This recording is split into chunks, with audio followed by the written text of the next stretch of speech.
Number 17, Aaron's staff. God spoke to Moses, "Speak to the people of Israel.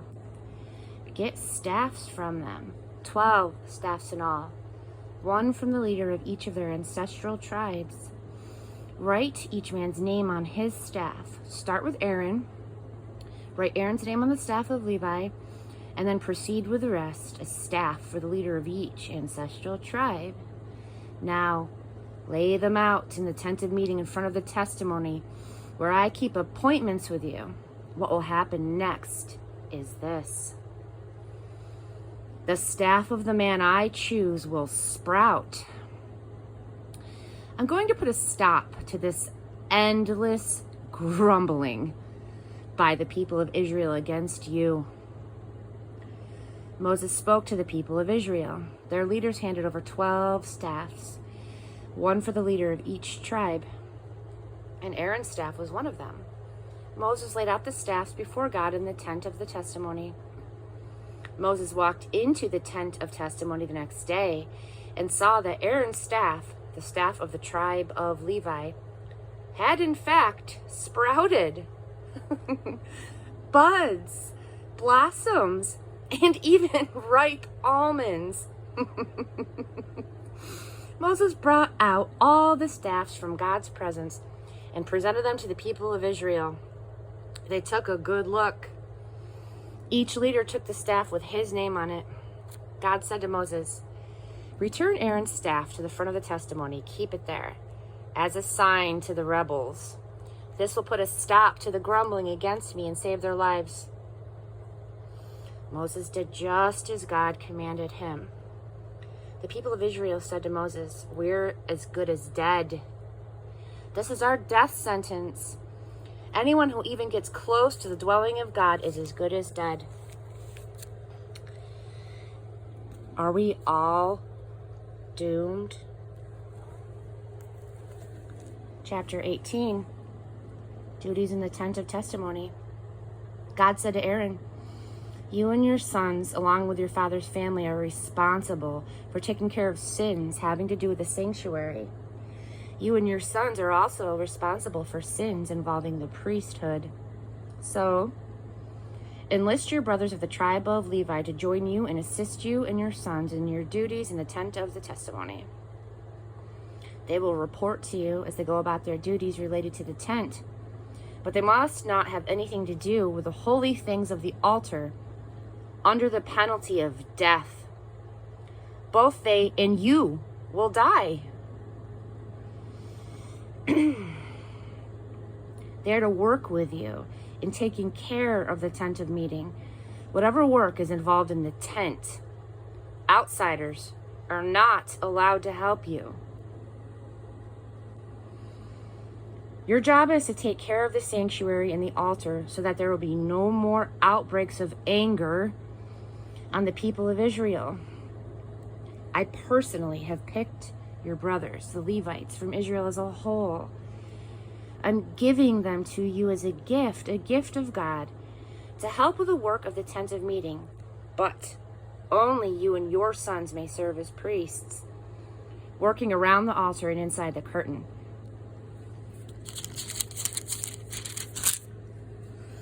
The work of the Levites is my exclusive gift to you. It cannot be delegated.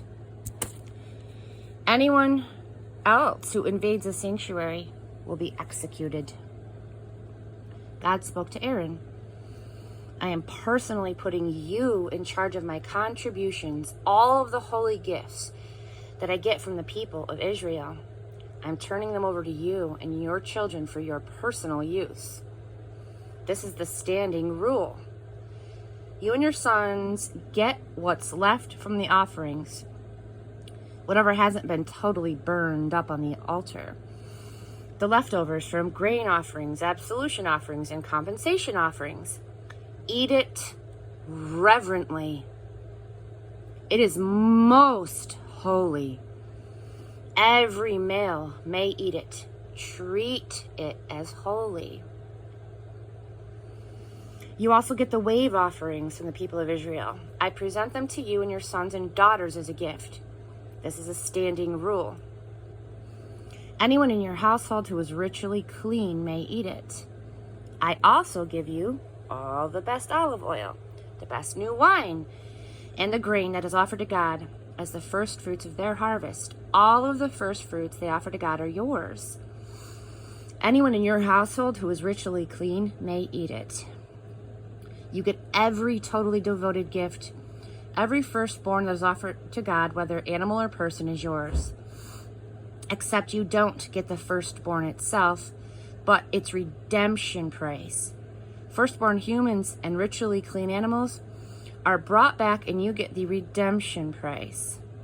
When the firstborn is a month old, it must be redeemed at the redemption price of 5 shekels of silver, using the standard of sanctuary shekel, which weighs 20 gerahs. On the other hand, you don't redeem a firstborn ox, sheep, or goat. They are holy. Instead,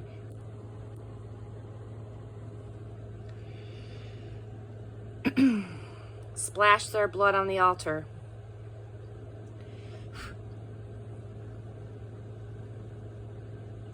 And burn their fat as a fire gift, a pleasing fragrance to God. But you get the meat, just as you get the breast from the wave offering and the right thigh. All the holy offerings for the people that the people of Israel set aside for God, I'm turning over to you and your children. That's a standard rule and includes both you and your children, a covenant of salt, eternal and unchangeable before God.